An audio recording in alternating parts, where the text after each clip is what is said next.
তৌকির ইসলাম sir এই গত কোরবানির ঈদে এখানে ছুটি কাটাতে আসছিল।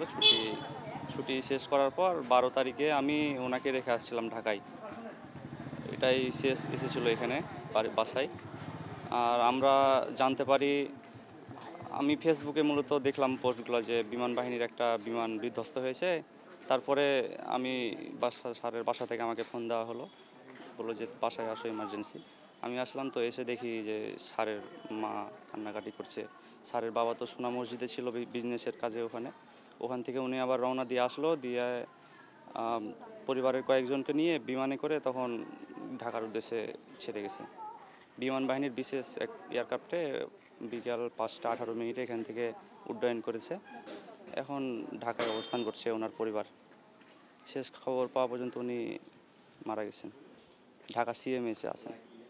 ওই খবর শোনার পরে আপনি আপনি মানে ওনার সঙ্গে ওনার বাসাতে এখন কাজ করেন বা এরকম কিছু? হ্যাঁ, আমি তৌকির ইসলাম স্যারের বাবার প্রাইভেট কার চালাই, ড্রাইভার। ওই সংবাদ শোনার পর আসলে আপনার কেমন লাগছে? আমি বিশ্বাস করতে পারছিলাম না প্রথমে যে তৌকির স্যার আর নাই। খুবই ভালো। আমি ঈদের পর ওনাকে ঢাকায় রাখতে গেছিলাম, ওখানে গিয়ে ওনার বাসায় ছিলাম। বিমান বাহিনীর যে কোয়ার্টারগুলো আছে, কোয়ার্টারেই থাকেন উনি আর ওনার স্ত্রী। ওখানে আমি ছিলাম 3-4 দিন। তো এত ভালো ব্যবহার, মানে ভাষায় প্রকাশ করার মতো না, অনেক ভালো, খুবই ভদ্র তৌকির স্যার। পরিবারের সঙ্গে ওনার শেষ কবে সাক্ষাৎ হয়েছিল? তৌকির স্যারের আম্মার সাথে কালকেই কথা হয়েছে। তৌকির স্যারের আম্মা পায়ের একটু সমস্যা, ওই জন্য তৌকির স্যার তার আম্মাকে বলছিল যে আম্মা তুমি ঢাকায় আসো, আমি তোমাকে চিকিৎসা করাবো, 3-4 দিনের জন্য ছুটি নিয়ে নিব, দিয়ে আমি তোমাকে চিকিৎসা করাবো, তুমি ঢাকায় আসো। তো আমি তৌকির স্যারের আম্মাকে নিয়ে যেতাম ঢাকায়। কথাবার্তা চলছিল, হয়তো কয়েকদিনের মধ্যেই যেতাম। এর মধ্যেই আজকে হঠাৎ করে এই দুর্ঘটনা।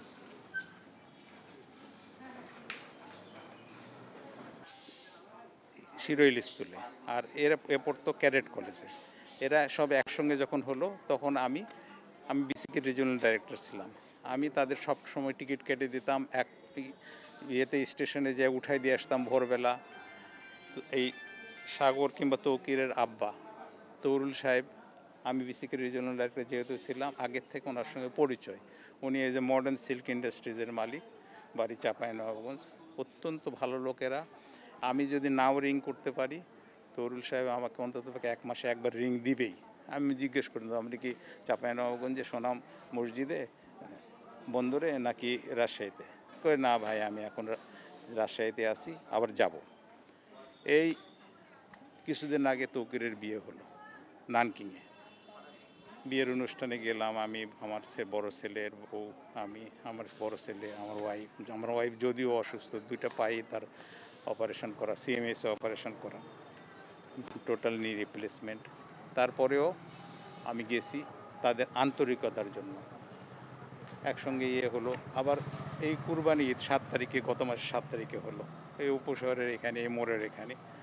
একসঙ্গে আমরা কুরবানি দিলাম, অনেক গল্প গুজব হলো। আমার ছেলেও আসছিল, ছোট ছেলেও আসছিল, ওরাও 2 বন্ধু মিলে আলাপ করলো, আমি তরুল সাহেবের সঙ্গে আলাপ করলাম। আজকে তো আমি হঠাৎ করে খবর শুনে আপসেট হয়ে গেছি টোটালি। আমি চিন্তাও করতে পারিনি যে এরকম একটা ঘটনা ঘটে যাবে। আমি এই উপশহর থেকে বাসাতে যাচ্ছিলাম, পদ্মাবাসীকে আমার বাসা, আমার ছেলে রিং দিছে, আমি মোবাইল ধরিনি, গাড়ি চালাচ্ছিলাম, মোবাইল ধরিনি। আমি চিন্তা করলাম যে এখন আর মোবাইল ধরবো না, বৃষ্টি হচ্ছে, এবং আল্লাহর কাছে আমি দোয়া করতেছি যে আল্লাহ অবলা থেকে মোবাইল দিল, যেটাই হোক অন্ততপক্ষে শুভ খবরও হয়। আবার বাসাতে যে নামছি, নামার পরে আবার রিং। আমি কে তন্ময়, এর আগে তুমি রিং দিছিলা? হ্যাঁ আব্বু রিং দিছিলাম। আমি কি হয়েছে বাবা হঠাৎ এই অবলাতে? তো বলছে আব্বা একটা দুর্ঘটনা ঘটে গেছে, প্লেন ক্রাশ হয়েছে। তৌকির ওটা চালাচ্ছিল, তৌকিরের খোঁজ পাওয়া যাচ্ছে না। তা আমি বললাম যে তোমার তৌরুল আঙ্কেল জানে? তো বলতেছে না, তৌরুল আঙ্কেল জানে না, তুমি একটু তৌরুল আঙ্কেলের সঙ্গে কথা বলো, কথা বলে আমাকে আবার জানাও, ফিডব্যাক দাও। তা আমার ছোটো ছেলে এখন আবার এসএসএফে আছে, হ্যাঁ ঢাকাতেই আছে, এসএসএফে আছে। তা আমি আবার তৌরুল সাহেবকে রিং দিলাম, তো ভাই কী খবর, তৌকিরের কোনো খবর জানেন, ওর খবর টবর করছেন? আমি না, তৌকিরের কোনো খবর জানি না, আপনার কাছেই তো তন্ময় খোঁজ নিতে বললো, তাই আমি রিং দিলাম। তো বলতেছে যে আপনি আমাকে তো তন্ময়ের নাম্বারটা দেন। আমি তন্ময়ের নাম্বার হোয়াটসঅ্যাপে দিলাম, উনি আবার রিং ব্যাক করছে, বলছে তন্ময় তো তেমন কোনো কিছু বললো না ভাই, খবর টবর খারাপ নাকি? এবারে কাঁদতে আরম্ভ করলো। আমি বললাম দেখেন আপনিও কান্নাকাটি করেন না, ভাবিকেও কান্নাকাটি করতে নিষেধ করেন, দুইজন মিলে আল্লাহর কাছে দোয়া ফায়াজ করেন, আমিও দোয়া করতেছি। তারপরে তো আমি খাওয়া দাওয়া কোনো রকম খাওয়া দাওয়া করছি, মনের মধ্যে দুশ্চিন্তা আছে। তারপরে আমি আবার একটু ফেসবুক ইউটিউব চালাতে যাই, আমি দেখতেছি এই ঘটনা, নাম ধরে বললো যখন, তখন আমার খুবই খারাপ লাগছে। মানে চিন্তা করতে পারতেছি না যে এই ঘটনা ঘটে গেছে। এই তো হলো ঘটনা। এখন মনে করলাম আপনাদের ইউটিউবে ইয়েতে দেখলাম, ফেসবুকে দেখলাম যে আপনারা এখানে লাইভ করতেছেন, তো মনে করলাম যাই হতো যেই থাকুক, ওনার ওই যে চাচা আছে মতিয়ার সাহেব আমার বিসিকের স্টেটের, যদি রাস্তার মধ্যে দেখতেও না পাই, সে আমাকে দেখলেই আঙ্কেল বলে সালাম দিয়ে চলে আসবে। এবং এদের তো ছুটি সেটা খুব কম। হঠাৎ করে যে আমরা বড় ছেলে ইয়েতে আছে, মাদক নিয়ন্ত্রণে আছে, তাকে আমি যখন ইয়েতে উঠে দিতে যেতাম চাঁপাইনবাবগঞ্জ বাস স্ট্যান্ডে, তখন দেখা 2-3 দিন দেখা আমাকে, আঙ্কেল আমি দেখলাম তোমার চেয়ার তো চেঞ্জ হয়ে গেছে। বলছে হ্যাঁ আঙ্কেল একটু খাটাখাটনি বেশি হচ্ছে তো একটু চেঞ্জ হয়ে গেছে। অত্যন্ত ভালো ছেলে ছিল, অমায়িক ছেলে ছিল, এরকম ছেলে হয় না, খুবই ভালো ছেলে ছিল। এখন তার বাপ মা কীভাবে সহ্য করতে পারবে, এটা হলো সবচেয়ে বড় কথা। এটা সহ্য করার মতো না।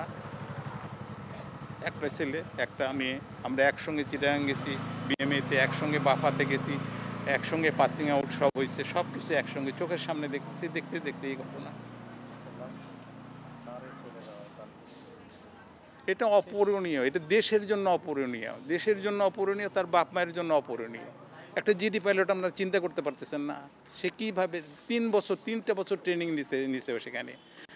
এবং ওখানকার যে সেকেন্ড চিফ অফ কমান্ড ছিলেন ইয়েতে, তো বলতেছে যে আপনারা তো আপনাদের ছেলেপেলে দেখতেছেন, এইভাবে ছেলে মেয়েদেরকে দেখতেছেন, একসঙ্গে ট্রেনিং হয়েছে ছেলে মেয়েদের, বলতেছে দেখতেছেন এরকম, আপনারা কি বুঝতে পারতেছেন তারা কীভাবে কতক্ষণে প্রশিক্ষণ নিয়েছেন, তাদেরকে একটা হাততালি দেন আপনারা। তা আমরা আবার হাততালি দিলাম। এই হলো অবস্থা। খুব খারাপ লাগতেছে, খুবই খারাপ লাগতেছে। আমার মেয়ে আমেরিকাতে আছে, সেও কান্নাকাটি করলো। আমার মেয়ের ননদ ঢাকা থেকে রিং দিছে, সেও কান্নাকাটি করলো। আমার নাম, আমি ইঞ্জিনিয়ার মোহাম্মদ আজহারুল ইসলাম। আমি বিসিকের আঞ্চলিক পরিচালক ছিলাম, রিটায়ার্ড করছি। আমি এখন পদ্মা আবাসিকে থাকি। আমরা জানতে পারি প্রথমে, পরে আমরা অন্যভাবে বিভিন্ন মাধ্যম দিয়ে খোঁজ খবর নেওয়ার পরে আমরা শিওর হই যে সেটা আমাদের একজন তৌকির ছিলেন। তাকে সিএমএইচে ভর্তি করা হয়েছিল। আমরা আল্লাহর কাছে অনেক দোয়া করছিলাম যে সে যাতে আমাদের মাঝে ফিরে আসে, কিন্তু আমরা পরবর্তীতে খোঁজ পাই যে সে আমাদের ছেড়ে চলে গেছেন। আমরা দোয়া করি সে যেন জান্নাতবাসী হয়। সে অত্যাধিক একটা ভালো ছেলে ছিল, মানে অনেক ভালো ছেলে, একবার এই খুব সময়ে সিনসিয়ার এন্ড অনেস্ট। এই যুগে এরকম ভালো ছেলে আসলে খুবই কম দেখতে পাওয়া যায়। অসাধারণ একটা ছেলে ছিল। রিসেন্টলি 1 বছর হলো তার বিয়ে হয়েছে।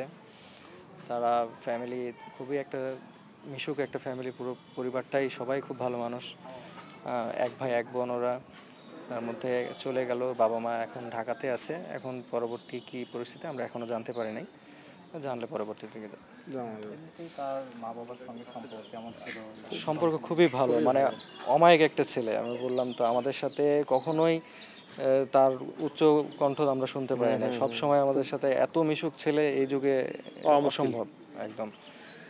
তারপরেও সে এখন আল্লাহর ইচ্ছায় সে হয়তো তার হায়াত ছিল এতটুকুই। আমি দোয়া করি সে জান্নাতবাসী হয়, সেটা সবাই দোয়া করবেন তার জন্য।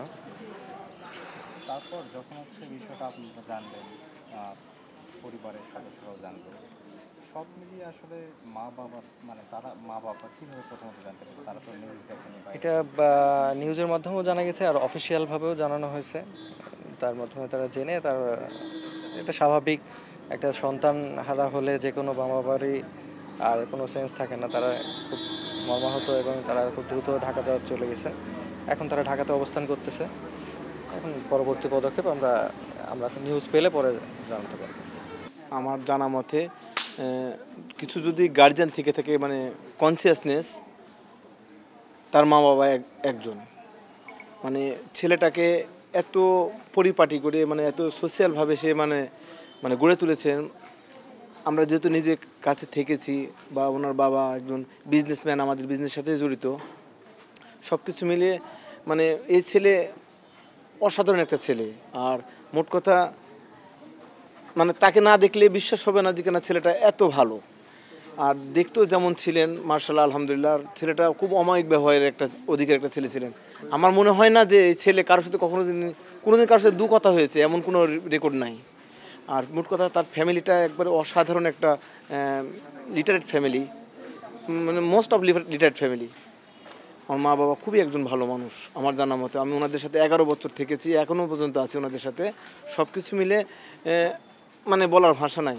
আমি শোনার পর আমি নিজেও বিশ্বাস করতে পারছি না যে ওই ছেলে নাই, তৌকির আহমেদ সাগর নাই, মানে আনবিলেবল পুরাটাই। সেই ঈদের মধ্যে এসেছিল, সবার সাথে ঘুরে ফিরে গেছে।